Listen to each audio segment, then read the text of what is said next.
Good morning, I'm Angelo Castro III. I'm Angela and we are the Castros. Hindi po kayo na mata. Muntik nang hindi lumutang Hindi nila alam yan. Alam na nila, baka nasa loob ka ng monitor. Hindi, dito po. Ayan. Angel! Hoy! Minsan lang di ba? Minsan lang to meron na sa background, pagbigyan mo na. Oo. Kakala mo na sa loob talaga ng monitor. Ayun. Uy, madami tayong issue today. Lagi naman tayong maraming Pero issue. it's not as naman. Hindi naman. Medyong pa-resolve na yung ibang issues di ba? Nagpo-progress. Hindi mo nagda-die down, pero nagpo-progress kasi yung Quadcom committee hearing. Madaming sa Senate nagkakaroon na rin ng konting, hindi malaking kalinawan, konting kalinawan. Anong malinaw doon? Hindi, dumadami yung mga Magkakaroon nga na panibagong hearing, para pero iba naman, di ba yung kay Kibuloy? Para siyang serye sa Netflix na madaming cast members ang pinapasok sa loob ng Alice Gosaga, no? Daming player. Marami yan. Tapos syempre yung Pogo nandiyan pa rin, pag-uusapan natin. Ang tanong na lang dyan, sino ba yung magiging number 1 natin? Or ano ba yung balita na magiging number 1? Sa mga branches, hulaan nyo kung anong number 1 natin. Share nyo sa comments. Ano tingin nyo number 1 news na karapat-dapat pag-usapan. And today, ang ating breakfast ay fried toasted siopaw. Siopaw. Sino mahilig sa toasted siopaw dyan? Wala akong marinig na sagot. Anyway, we're serving you news in a countdown. All that before your second cup of coffee. This is Brunch. Let's start our countdown with some bad news. Motorists passing through the NLEX connector should prepare more money due to the heftier toll prices. Starting today, the toll rate of Class 1 vehicles is now 199 pesos from the previous price of 86 pesos. Meanwhile, Class 2 vehicles will pay 299 pesos and the rate for Class 3 vehicles is 418 pesos. The higher toll rates are also on top of another oil price hike this week. The price of diesel and gasoline has increased by almost 3 pesos per liter. Meanwhile, the price of kerosene is also up by 2.6 pesos per liter. Lahat tumataas. Pera na lang daw ang sweldo, sabi ng mga teachers. Lahat tumataas, height ko na lang hindi pa rin tumataas. Pero hindi, di ba? Sinasabi nga nila, ang isa sa mga reasons sila, aside dun sa nabasa mo na mga oil price hike din also, but yung last year, no, noong 2023, hindi rin daw sila nagtaas. So parang ito na yung parang nila, ang tawag dito? Nag-defer sila pagbabalik ng pagtaas. Nag-defer sila. Sa oil price hike naman, hindi pa masyadong itong effect ng Iran-Israel because pa lang to, puro speculation increases to. But if the actual supply of gas, of fuel, of oil, starts to, kunyari na embargo yung Iran o kaya na yung oil field nadamay sa giyera, then you will see prices because yung supply is regular regular hike pa lang Iran sa kasi oil. supplies China, so directly hindi pa tayo maapektuhan. But pag apektuhan ng supply ng China sa Iran, then China will look to buy somewhere else. So mababawasan ng volume sa ibang countries, which will force other countries to adjust also. So yan, tataas presyo. Lahat tumataas. Pero Pagkain, yung oil, RFID install nyo na para iwas abala din. Oo. Tsaka pag in-install daw, di ba, sabi nila wag daw sa init ng araw, it has to be na shade. Kasi bakit? nagwa-warp yung reader. Pag nagwa-warp yan, karamihan hindi na gumagana yan. Tapos loadan na para hindi tayo maantala. O bawal na yung dumaan na walang load. Kasi noon, kinikredit lang, nagne-negative lang. Ngayon, bawal po yan, ha? Oo, sige. Alright, sige, let's continue with our countdown. On our ninth spot is a sad news. A Filipina died on her birthday in the aftermath of Hurricane Milton in Tampa, Florida. Luisa Santos, an operator of an elderly care facility, was hit by a tree branch. She was brought to the hospital but eventually died due to head injury. The Foreign Affairs Department is now working on the repatriation of her remains. I called my sister, yung nasa Pilipinas. Tapos nag-usap sila. Yun lang, I love you anak, ganun. Pati yung brother ko na nasa Chicago, ganun din. So parang sa akin, siguro nga, hindi ko alam kung alam niya. Alam ko yung mga ganyan. Send out our, of course, prayers and condolences dun sa pamilya and all the other victims, no, dito sa nangyaring hurricane dyan sa Florida. Kasi As of now, no, ang bilang ng mga casualties or fatalities ay 17. So far yung Saka malaki-laki yung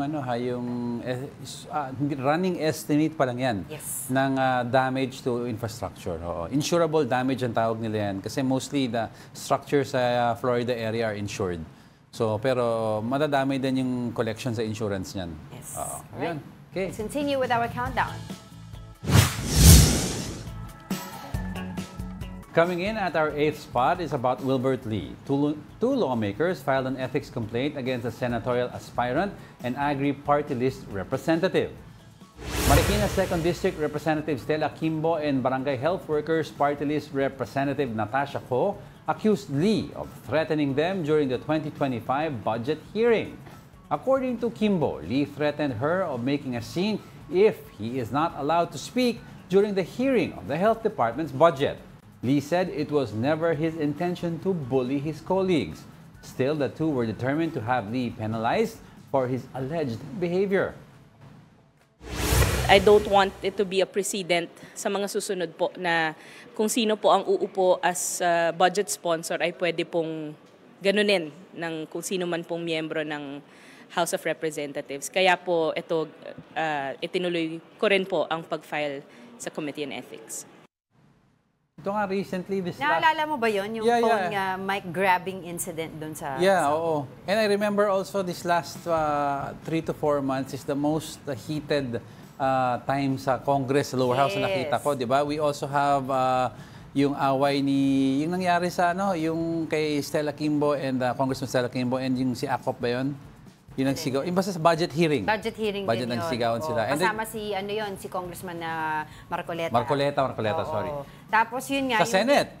Yung dito muna sa Congress, yung time kasi na kaya umabot na sila ng madaling araw. Ayan nakikita natin yung mic grabbing incident sa Congress. Yeah, I remember that. Kaya tuloy magpa-file ng ethics complaint itong si Congresswoman Stella Kimbo and Congresswoman Ko, 'di ba, against Wilbert Lee kasi nga dun sa nangyari. Pero yun nga, going back, kasi 'di ba, parang umabot na sila ng mga madaling araw kasi nga mag-session break na sila. So kailangan nila tapusin yung budget deliberation para maipasa na at maibigay na sa mga agencies. Ito yung mga pag may sumisigaw point of order. Yes. So itong si Congresswoman Ko, she previously asked the House leadership daw to cancel Lee's foreign travel authority in the coming months. Kasama po daw yan dun sa disciplinary actions na hinihingi nila. Kaya nga sila nag-file ng ethics complaint. Pero on the other hand naman, kay Congressman Wilbert Lee, alam ko nag-apologize naman siya . Dala daw siya dun sa kanyang advocacy tungkol. Kasi yung sa Health Department yung sinasabi niya, di ba, yung issue na yan. So, tignan natin kung ano pa yung mangyari. Kasi na-threaten daw itong dalawang, tin-threaten niya, allegedly itong dalawang babaeng congressman. Sa feeling kasi, after yung kasabay sa apology ni Congressman Wilbert Lee, also yung sinasabi niya na feeling niya, they're trying to, hindi pinipigilan siya magsalita ng kanyang, gusto niya mag-manifest ng some information or details. Pero kasi may proper decorum yan, may mga procedure kasi yan kung sino magsasalita, anong gagawin, etc. Kaya hindi po pwede yung ganyan na, then may gusto ka, you're very passionate about something, you just grab the mic. Yung lang kasi, naging history, naging kasi yung ginagawa nila sa Congress, madalas pag railroad nila isang batas o isang hearing, ay hindi nila papasalitain yung minority . Diba? Minsan sinashutdown nila. So siguro ito si Congressman Wilbert Lee, nadala na lang sa init ng ulo . Pero you also had si Senator Mig Zubiri, remember? Init ng ulo nila ni Alan Peter. Well, relax lang tayo lahat. Medyo lumalamig na ang panahon, bare months na. Ang importante, aside dyan sa ethics complaints yan, maayos yung usapin din. Of course, yun nga sa health issues, yun yung pinag-uusapan dyan, di ba? Yung PhilHealth, yung transfer ng funds, yung mga medical services, etc. But for the meantime, coming up, are you pro-Marcos or pro-Duterte? We will take a look at what the survey says. And some drug war cases will be reopened following the bombshell revelation of former police officer Royina Garma. Pro ako? Pro Angel. Yun, mabuti. Yan ang isa sa mga mabuting sinabi mo today, this morning. Marami mo po tayo pag-uusapan because we are just getting started. Mga kapatid, more of our top 10 news when brunch returns. Keep it here on One News.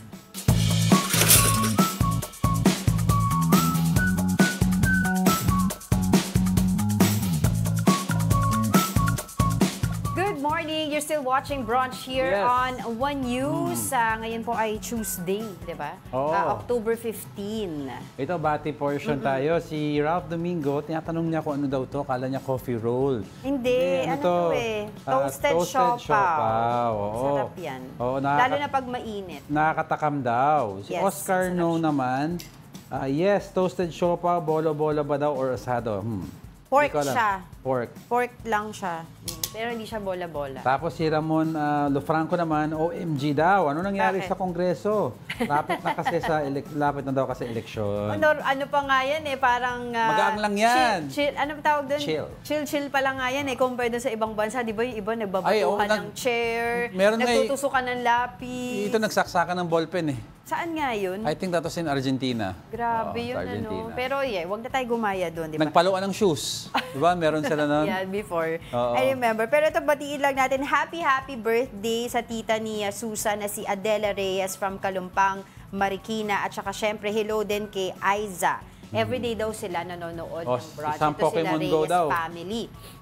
Good morning daw. Good morning, sabi ni Sam Pokemon Go. Si Geraldine Balolong na lagi nanonood daw, sabi, I love this program. Si Elmo Cardenas, si Mark Santiago, Oscar N, Gary Co, Ronald Maxte, and of course si Tita Daisy, Tito Naldi, Tito Nito na lagi nanonood sa atin. Si BJ, si Ringo, si Tasha, yan lagi nanonood. Mina Binales. Ng Jessie Mendez. And of course si Edison Guevara nanonood din daw siya sa atin. Alright, let's continue with our countdown.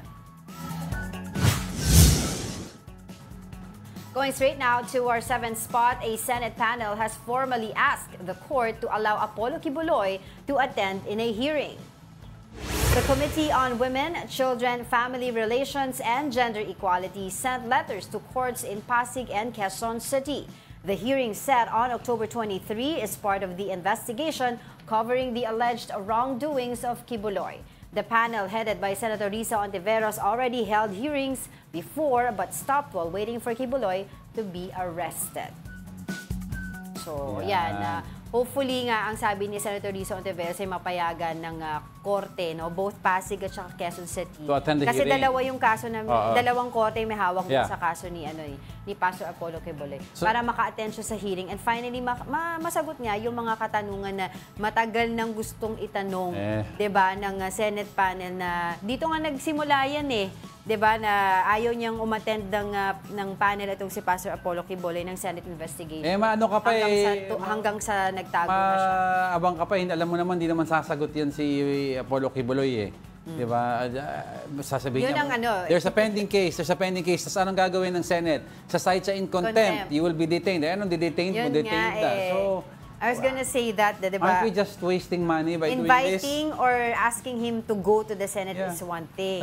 But making sure na siya ay magsasalita, that's another Ako thing. yan, nasa court na yan eh. Let the court resolve the issues na lang, di ba? Ano pa magagawa mo in aid of legislation? You already got the side of the victims. Ayaw niya magsalita, pero obviously. Pero we need to show face also kasi na hindi po pwede na porket sinabi mo ayoko pumunta, hindi ka pupunta. Ngayon, batas sa magpapa-compel sa'yo para pumunta at mag-attend doon. Kung hindi ka sumagot, problema na nila yon. Importante, pag sinabi ng Senate pumunta ka doon, you should go there. Yeah, pero ano lang kasi naman to eh. Kasi, di ba, paano pa yung ibang tao? I'm not saying na wag pumunta. I'm just saying kung ako yung Senate, alam mo namang wala ka nang mahihita dyan. Nasa korte na yan. Hayaan mo na yung judge na mag-decipher kung ano yung issue. Anyway, in the course of the trial naman, doon lalabas ang mga important information sa from the defense and the prosecution. Doon ang important. Siyempre, yung ibang mga resource person din ni Senator Risa Ontiveros and the rest of the committee, gusto din nila, of course, makita itong si Pastor Apollo Kibuloy na sumagot doon sa mga paratang nila.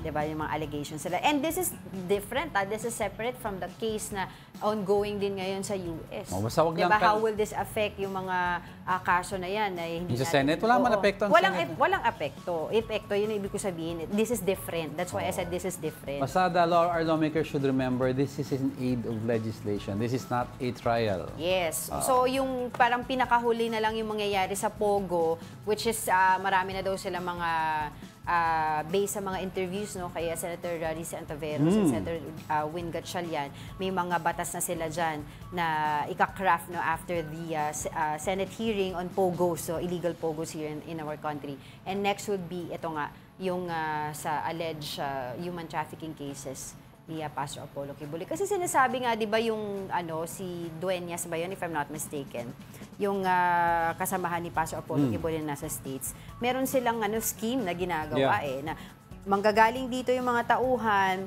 tapos papupuntahin sa States, sasabihin may mga gagawin, may mga programa na gagawin sila doon, or pupunta sa isang whatever na event, tapos yung pala, magsusolicit lang sila doon sa mga foundation. Sila. Tapos under that solicitation, may quota system sila. Yung mga hindi makaka-reach ng quota, pinaparusahan. Yung mga top performers daw, elevate sa kabilang scheme naman, which is yung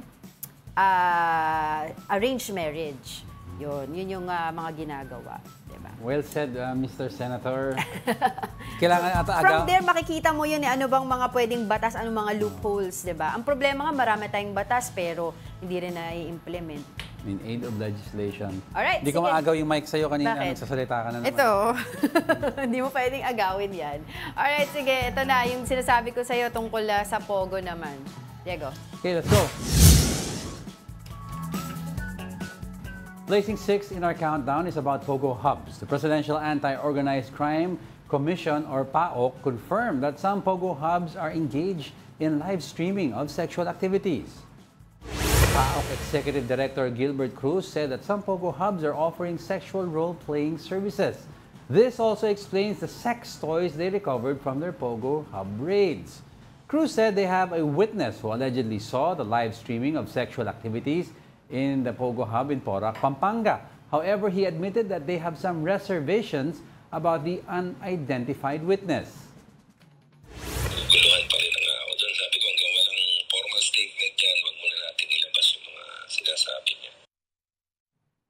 Mabuti yan. I-vet nyo muna, diba? I-verify nyo muna yung mga lumalabas na supposedly witness, kasi baka mamaya gawin lang itong gamitin lang itong sitwasyon na to, 'di ba, para sa sarili nilang kapakanan. Actually, dami nang nag-come out before na unverified during the initial raids, that kasama sa mga scheme nila is yung live streaming of yung supposedly fake couples. Tapos you have foreign nationals paying to watch it live na nakaschedule. Tapos pag wala daw sexual acts na ginagawa sa live stream, minsan yung camera daw nakatutok lang daw habang tulog sila, tapos antayin ng mga foreigners yung schedule. And then sometimes yung mga role players, pag hindi sumunod, alam mo na yung ginagawa, nato-torture, even yun nga daw eh. Tapos yung mga sex toys daw, di ba, na raid, yung daw allegedly, yung sa Porac, Pampanga, yan daw yung pinakamalaking live sexual activities na nagla-live selling, no? According nga doon sa kanilang witness. At talagang siya daw mismo nakakita. Live selling? Oo, nila live selling nila yung Grabe yung naman sexual sila. activities. Kaya sinasabi nung witness, siya daw mismo nakakakita nun. Ang tingnan nila dyan din, although napakarami. Anong bibili nila? Yung subscription? Siguro, I don't know. Pero yung may mga role-playing pa, yung nga sinabi nga, di ba, ni Yusek. Oo nga, I'm saying kung yung binibenta nila is the actual subscription to watch. Tapos ano ba yung sasabihin ko? Nakalimutan ko na, ikaw kasi. Yeah, pero yun nga, yung sa PAOK, pwede nila makita. Di ba, napakadami nilang raid ng mga phones, computers, laptops. Baka may mga file doon na makita nila na pwedeng mag-corroborate doon sa sinasabi ng witness. Yan ang kinatawag kung tama yun, kung meron doon, mag-match sa sinasabi niya, maaaring nagsasabi ng totoo itong witness.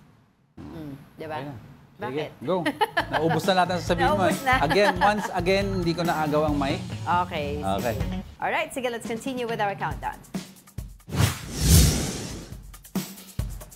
On our top 5 is former Health Chief Francisco Duque III. The Office of the Ombudsman has junked the administrative charges filed against him. This is in connection with the alleged illegal transfer of some 41 billion pesos to the Budget Department. But the case was only dismissed because the maximum penalty of removal from public office can no longer be applied to him. Duque is still facing graft charges in connection with the budget transfer, which he said were baseless. Ito yung pinag-uusapan natin kanina, di ba? Yung kay Francisco, Duque, former Secretary, Health Secretary Francisco Duque III. And sinasabi nga nila dito, kanina I was taking note, yung sinasabi ng government prosecutors, ito daw mga transfer na ginawa, allegedly, ni former Health Secretary Duque through PS, Procurement Service DBM, ay wala din daw silang mga binigay na liquidations, yung mga previous transfer, which is requirement also pag ginagawa ito. Tapos, hindi rin ito under a memorandum of agreement. Ang sinasabi during his previous interview si Secretary Duque, ang sinasabi niya kasi emergency naman, COVID-19 pandemic, ganyan-ganyan. Pero apparently, meron dun sa batas natin na kapag kami emergency, diretso ka na kaagad sa supplier. Ang ginawa kasi dito nila, allegedly, nila Secretary Duque, dumaan pa sila dito nga sa procurement service, which is in fact nagkaroon pa ng service fee, which is yung pinapakita ko sa'yo kanina na more than 1 billion pesos yun. Na malaking debt din yun sa DOH. Dun sa batas natin, kapag may emergency, pwede ka nang dumiretso sa supplier. You don't need to go through an agency to do this. Especially nga, nagkaroon tayo ng COVID-19 pandemic. So, yun yung hinahabol sa kanya ngayon ng batas. Junk yung administrative charges kay Duque kasi hindi naman na siya, hindi naman na siya government employee kasi ang pinaka-maximum penalty doon, hindi na siya po pwedeng maging government employee again. Parang mutin academic na lang. Oo, yun lang. Pero other than that, he is still facing graft charges kasama nitong si Christopher Lau. Yeah. So, yun yung mga abangan natin ng mga development dito sa kaso ni Secretary Duque. So on the other hand sa kanya, sinasabi niya baseless ito at saka nasasaktan siya kasi sabi niya, 'di ba, yung trabaho na ginawa niya during the pandemic, wala nang tulugan, tapos ito pa yung Actually, since PGMA pa lang, madami ng issue to kinakarap si Secretary Duque. Oo. Alright, sige, let's continue with our countdown.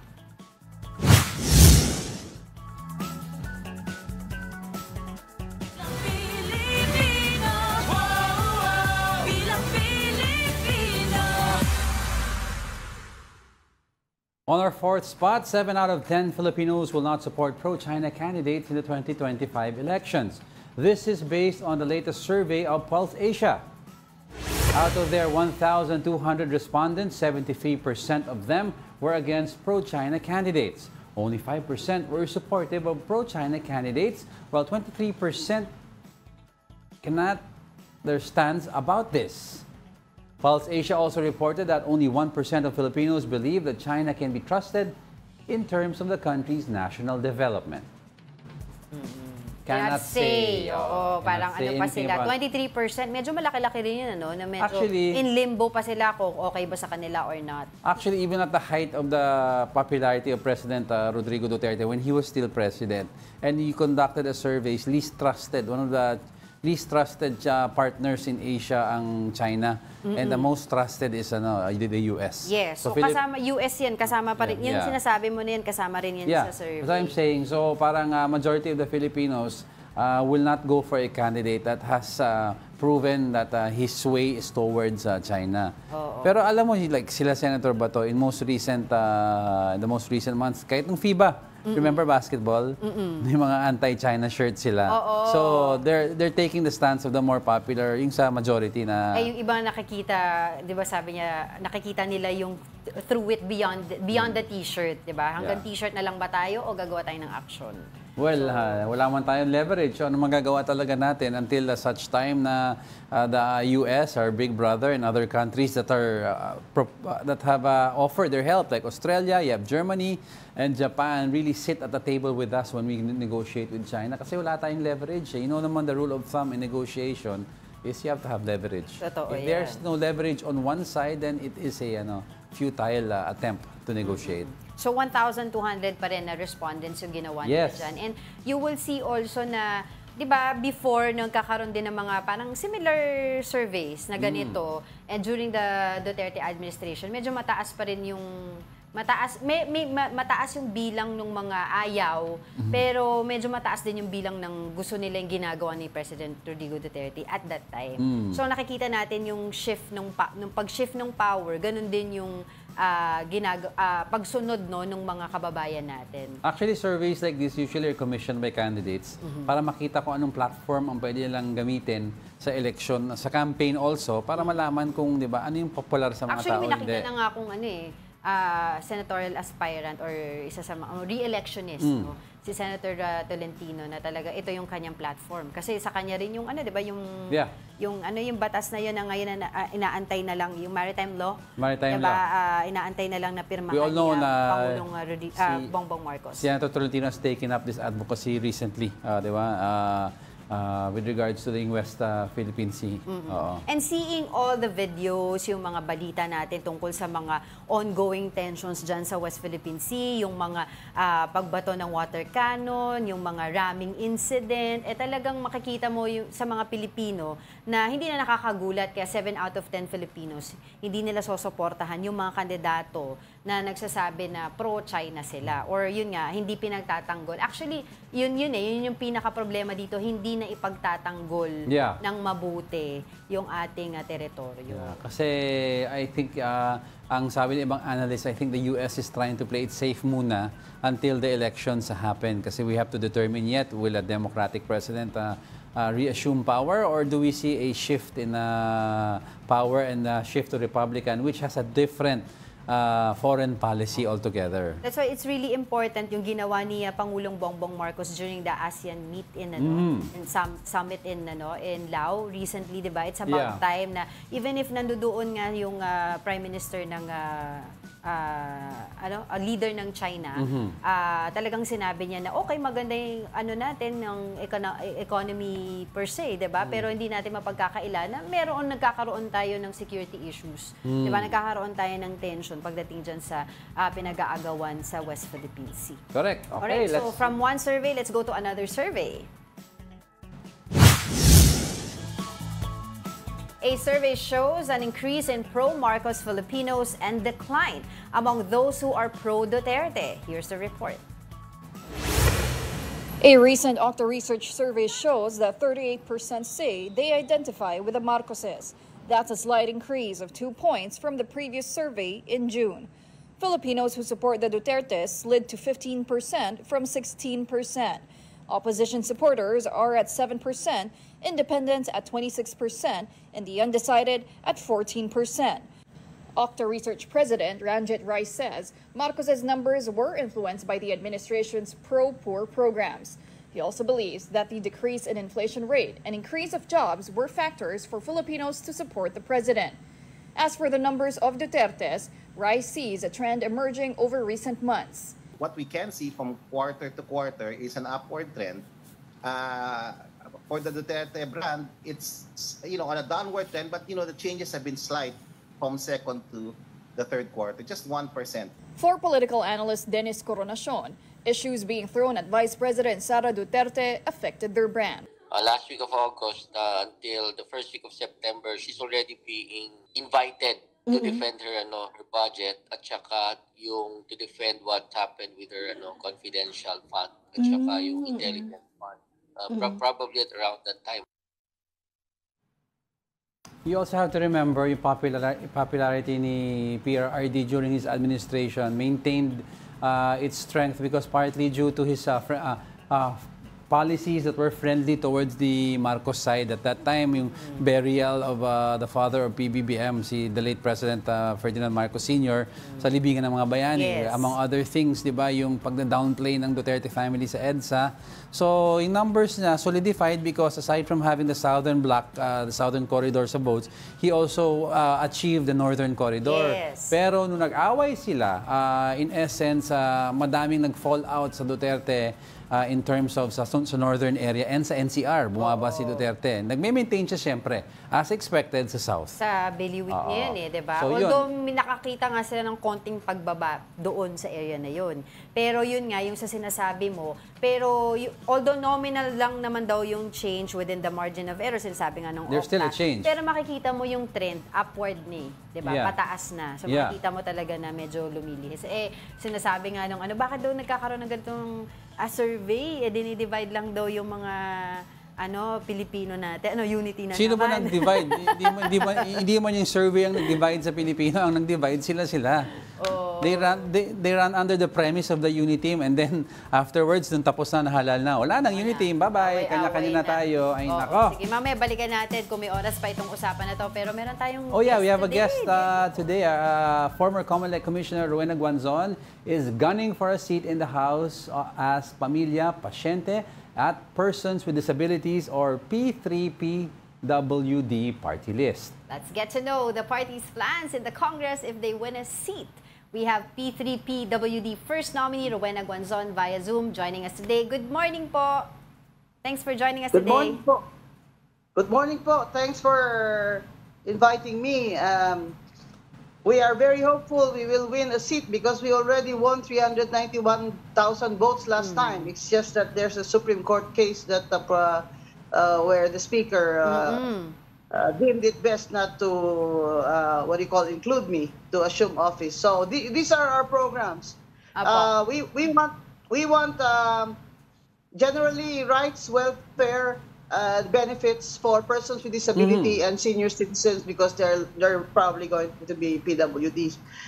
So specifically, higher income tax deduction for households which have persons with disability. For example, OFW kayo, mataas yung income tax nyo. Kailangan mas mataas yung deduction nyo dahil may PWD kayo sa bahay, lalo na yung mga bata. Yung mga senior citizens po, isama na lang din natin dito. Number 2, yung social pension na monthly ng mga persons with disability, lalo na po yung mga nakahiga o are homebound, di ba?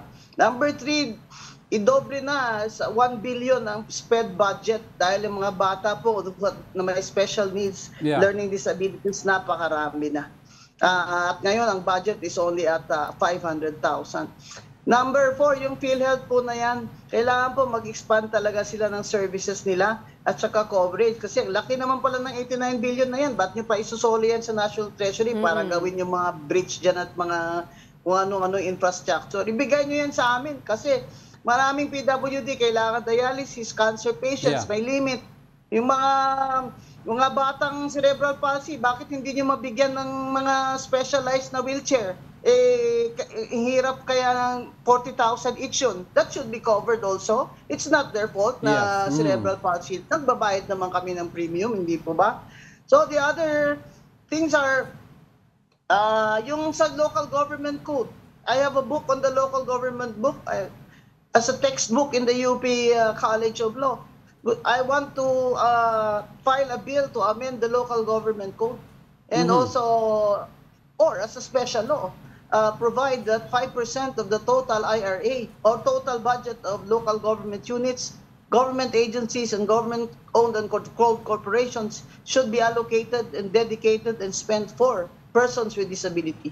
The other thing is the increase the percentage of workers or employees in every government agency or private sector. You increase it to maybe 10% of their total number of employees, but not less than 2.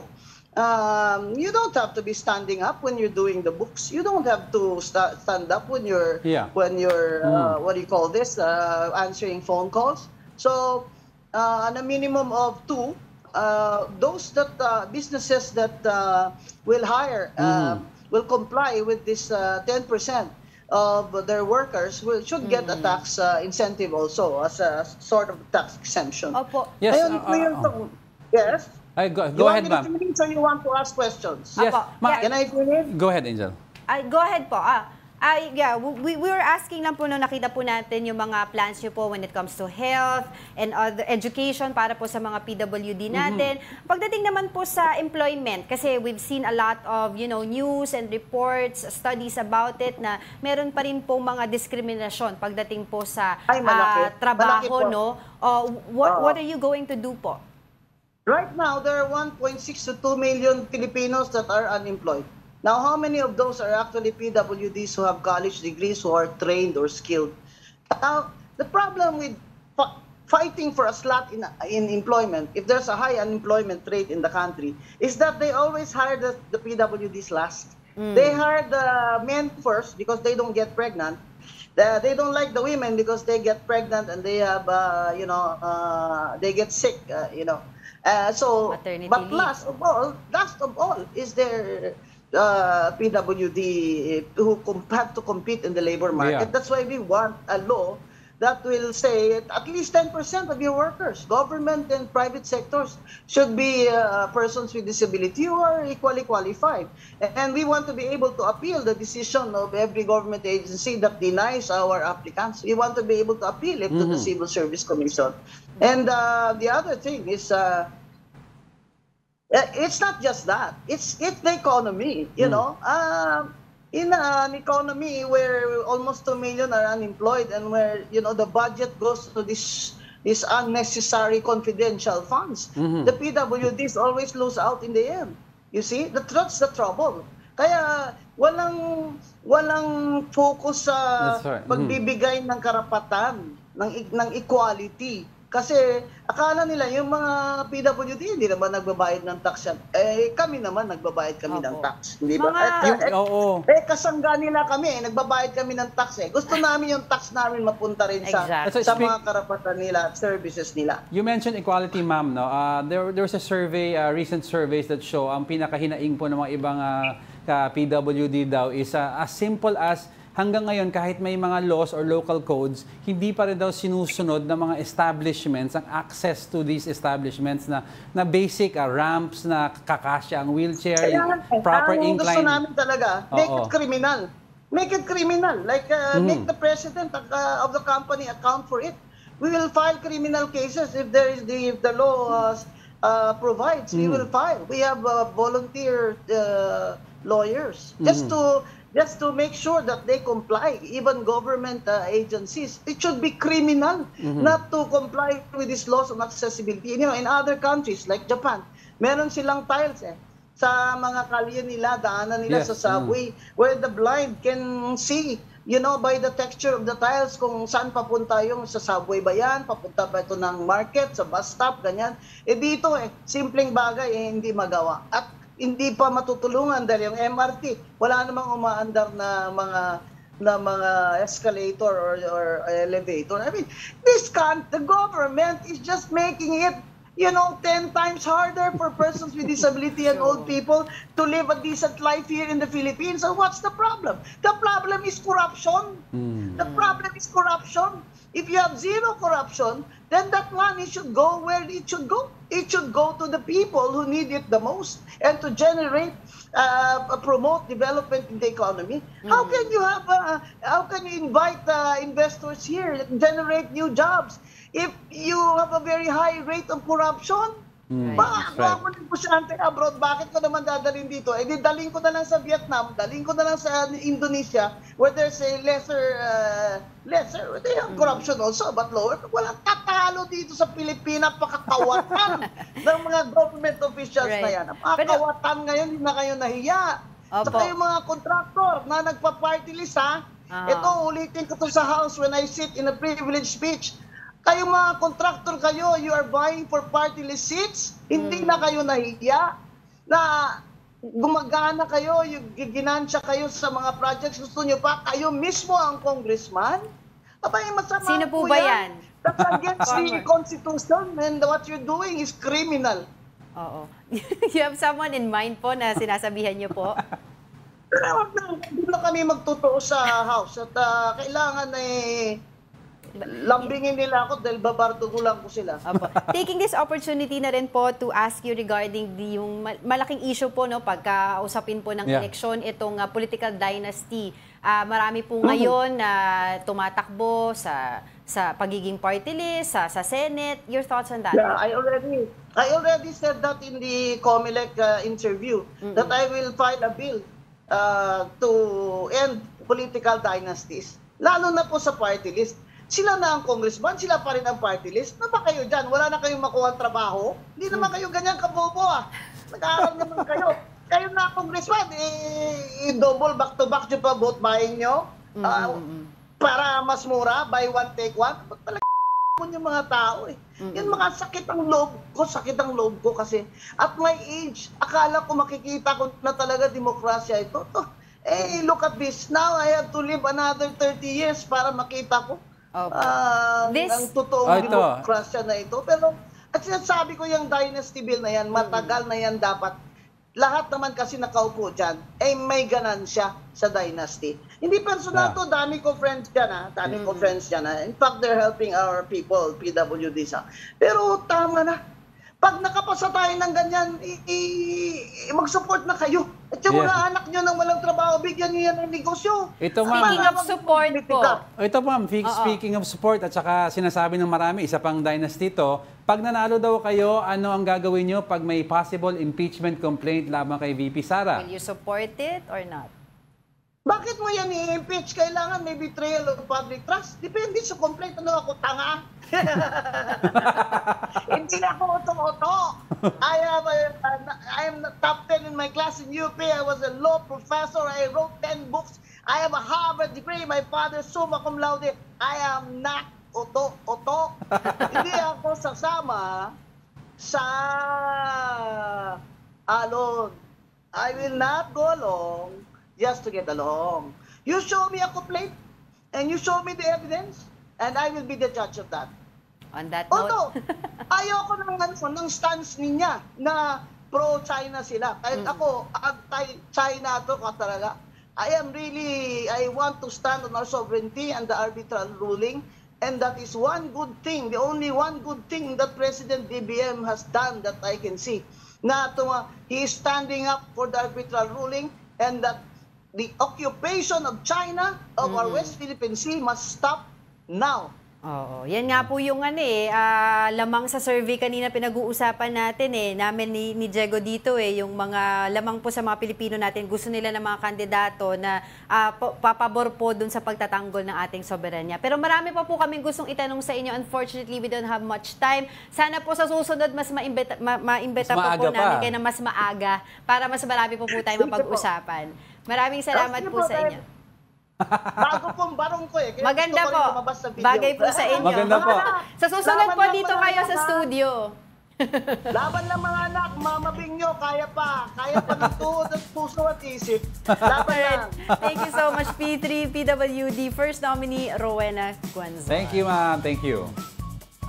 As always, very passionate, very vibrant and alive si Ma'am Rowena. Former COMELEC Commissioner, di ba? Actually, nakalimutan ko nga itanong sa kanya kasi although ito naman din man kailangan ng batas pero dapat na nagagawa tungkol sa mga PWD. Kasi ang mga recently, yung mga pag nakakausap natin mga magulang na may anak na PWD, ang kanilang mga hinaing talaga or ang kanilang worry ay yung kinabukasan ng kanilang anak. Yes, diba? correct, Paano kapag wala na sila dito, sino na mag-aalaga mas lalo na yung mga yung may mga may disability sa pag-iisip. Kasi when as you all know, at certain ages they cannot be independent. Yes. They have somebody taking care of them. So isang malaking issue. Diba? Ano ba dapat ang gawin natin sa kanila? Anyway, let's see. Kung manalo si Ma'am, pwede pa magtanong dyan. Okay. Alright, sige. Don't go away because we're not done yet. Diego, magtrabaho ka. Uy! Magtrabaho ka. May dalawa pa. Stay with us.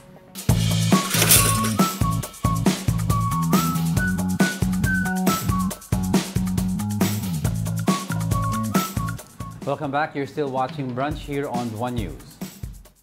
Let's move on straight to our top two.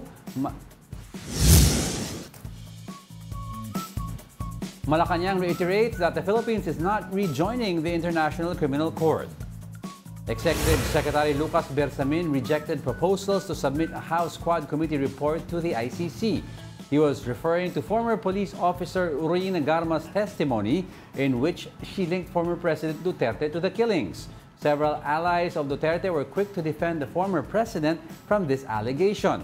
Senator Bongo, for one, says Garma's remarks were just a diversionary tactic and her cases. Go also expressed dismay over people who were supporters of Duterte's anti-drug operations before. Lahat ng SONA 2016 up to 2021, 6 na SONA. Tuwing binabanggit ni dating Pangulong Duterte ang war on drugs, nagpapalakpakan po ang lahat. Standing ovation po ang Kongreso at ang Senado. Dahil ramdam nila na may pagbabago po. Tapos ngayon, mag-isa na lang siya, puro sisi pang inabot. Ngayon, totoo naman talaga yun. Totoo yung sinabi ni, talaga sila. Totoo ang sinabi ni Senator Bongo, pero kasi ang problem dyan, during the height of the drug war, wala pang post-mortem. Ngayon na we're in another administration, there's what you call a post-mortem report. Post-mortem is an analysis of a program, whether it has failed or it's implemented properly. Ngayon, ang sinasabi ng itong admin, you implemented it, baka your intention was good, pero the way you implemented it was, not acceptable. Lord. Kasi number one, di ba, yung policy niya na kill first, di ba? Number two, may reward ka kung makapatay ka. Allegedly, there's allegedly, di ba? So even if the president, PRRD at that time says, maximum tolerance, pag ako ang police, sinabi mo may reward pag makapatay ako, di kunin ko na lang reward, sabihin ko man laban. Issues like that, hindi ko linalahat, hindi ko sinasabi ganun ang kalakaran. Based dun sa mga balita, sa hearing, sa Quad Committee hearing. Pero as a human being kasi, if you have a reward system in place, that's one of the greatest motivators. May pera, di ba? Yan ang sinasabi na. But going back dun sa usapin naman sa ICC, so sinasabi naman ng lead chair ng Quadcom na si Congressman Ace Barbers, hindi naman daw nila ibibigay, they won't give access to the ICC itong mga documents that they have regarding this investigation. Now, if they're going to use the ones in the internet or social media, nasa kanila yun kasi public naman yun. Pero kung sila mismo makipag-coordinate at magbigay nitong mga documents na to that they have, di ba, para dito sa ongoing Quadcom hearing, ay hindi daw nila gagawin yun. Hindi kunin na lang ng ICC yung mga testimony ni Garma and ni Espinido from yung online, social media, YouTube. It's all over the internet. Yun nga, so public naman yan public property domain. Na yun, public domain na yun. So they can access that if they want. Pero yung para bigyan sila ng authority to get it. Transcription, wala. Or to talk to yung resource person na dito or witnesses na sila mag-facilitate, don't expect that from them. Yun ang sinasabi nga nila. But yun naman ang sinasabi nila kasi sinabi nga ni Executive Secretary Lucas Bersamin, di ba? Hindi na tayo babalik ng ICC. Pero yun nga, sa usapin nga nitong sa nangyayari sa war on drugs, di ba? Ay sabi na, when is the best time to investigate this? Today, kasi mainit, 'di ba? We have access, may mga witnesses na umuusbong, nagkakaroon ng tapang na lumantad dahil nakikita siguro nila and no less than meron silang platform to do it. And no less than police officers ang lumalantad na yun. Yes. So that's why, di ba, pinag-usapan din natin yesterday, itong mga sinasabi ni PNP Chief Marbil, itong mga former or previous PNP Chief. Predecessors niya. Oo, ay mag-explain ng kanilang mga ginawa. Linisin yung pangalan nila kung kailangan nilang linisin ito. But other than that, yun nga, patuloy daw na gagawin ito. And yung mga documents, yung mga sworn statements na nasa Quadcom, sabi nga ng DOJ, they can easily give it to DOJ, 'di ba? And sa lahat ng mga agencies para sila mag-build nung case, 'di ba? Yun naman ang proper forum nun or proper process na dapat gawin. Okay, but of course, let's move in on. connection with that, ito yung ating top story. Our top story is the controversial war on drugs. Due to the bombshell revelation of ex-police officer Rina Garma, some drug war cases are going to be reopened for investigation. Meanwhile, Senator Amy Marcos questioned how the recent House hearings on war on drugs can contribute in aid of legislation. Here's a report. There are no sacred cows in this institution and in this investigation. Anyone who is guilty, anyone who is found guilty, anyone will be treated like any other person treated of such. Okay, they will be accorded no special treatment. They will be accorded no special privileges. Everyone will face the full consequence of the law. This is what Interior Secretary John Vic Remulla assured the public as they are mulling an investigation into the controversial war on drugs program by the previous administration. Retired police officer and former Philippine Charity Sweepstake Office General Manager Royina Garma previously revealed the alleged details of former President Rodrigo Duterte's Davao model. Under this model, police officers can earn money for killing an alleged drug personality. Remulla said that a probe must take place before judging the personalities mentioned by Garma during the House Quad Committee hearing. They are innocent until proven guilty. So we must not judge them already according to testimony. They have to go through the process. Still, Remulla does not discount Garma's accusations. Because of her statements, some drug war cases will be reopened for investigation. With their testimony, some of the cold cases will be opened. But again, let us wait till the final hearings and final recommendations of Quadcom are done, and then subsequent actions will be taken. We have to wait till the full revelations are announced. I think pretty soon there will be corroborative testimonies that will abound. The Justice Department said they will only start a preliminary investigation into the drug war cases once the House Quad Committee submits the report to them. They can also do this if someone will file a complaint related to these cases. But from human rights lawyer Nery Colmenares, DOJ can already start their probe without a complaint. Mali palagi ang pulis diyan at ang mga DOJ na kailangan ng complainant. People of the Philippines nga yan. Ang complainant is just a witness. Meanwhile, Senator Amy Marcos, an ally of the Duterte family, questions the ongoing House probe into the drug war. In an interview with The Big Story, the senator said that House hearings should only focus on aid legislations.